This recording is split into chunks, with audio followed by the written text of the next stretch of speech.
बढ़िया देखा जाउची ना ये छोट छोट बरा गुड़ा खाली देखा नहीं खाइबा भी सेतिकी टेस्टी होता आ बनैबा टिके डिफिकल्ट। हाँ ठीक एटा ताल बरा सबुठु डिफिकल्ट पार्ट है तालरू ताल रस बाहर करवा। हेले हजबैंड ताल बरा खाइबापी एमती रिक्वेस्ट कले जे भाविली बनईके सरप्राइज देदेवी। खाई तो बहुत थर हेले बनैली प्रथम थर ताल को पील करी दे गोटे फ्लैट ग्रेटर यूज करिकी ताल रस बाहर करदेली। तापरे गोटे बड़ छणारे ताल पल्प को पुणी छाणी देइथिली जहाँफल बाकी थ्रेड थ्रेड भलिया जहाँ थिबो बाहरी जीव आउ तुमको मिल जाव गोटे स्मूथ पल्प। एई टाइम रे बास्नारे घर एमिति महकिला जे आउ सरप्राइज रहिलानी।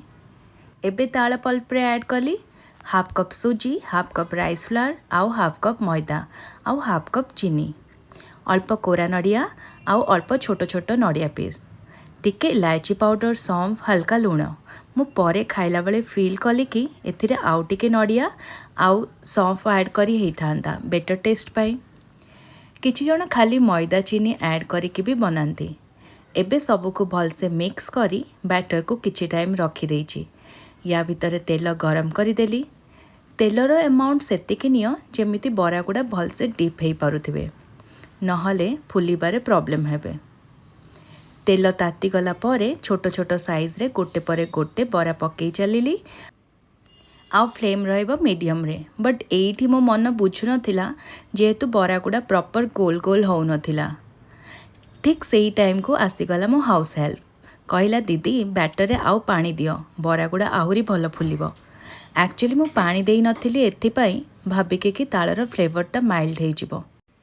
हेले एक्सपीरियंस लोकों कथा मानिबा कथा आउ से मते आगुरी भी बढ़िया बढ़िया ताल बरा करिकी खुआइची। मैडम एबे सेथिरे गोटे कप पानी ऐड करिकी बैटरटा को हाथ रे बरा पाई फेणैला भलिया फेणई गोटे परे गोटे छाणीबाकू लागिले। आउ केते सुंदर गोल गोल शेप आसुथिला देखिकी मन खुशी हो जाइथिला। ओलट पालट करिकी बरा गुड़ा 5 मिनट भितर हो जाउथिला। बहुत टेस्टी बनीथिला। आउ हाँ जो पानी न दे बरा गुड़ा छाणी से गुड़िका शेफ रे सिना टिके एपट सेपट थिला हेले से भी टेस्टी थिला। आ गोटे तालरू एते सारा बरा बनी थिला पुणी लास्ट रे सेम बैटर रे क्षीर ऐड करिकी मालपुआ भी बनैथिली जोटा सूट करि पारिनी। किए जदि ताल बरा किछि अलगा टाइप रे बनाओ ताहले श्योर शेयर करो। आ रेसिपी भल लागिथिले लाइक शेयर सब्सक्राइब। अब बाकी टाइम एंजॉय।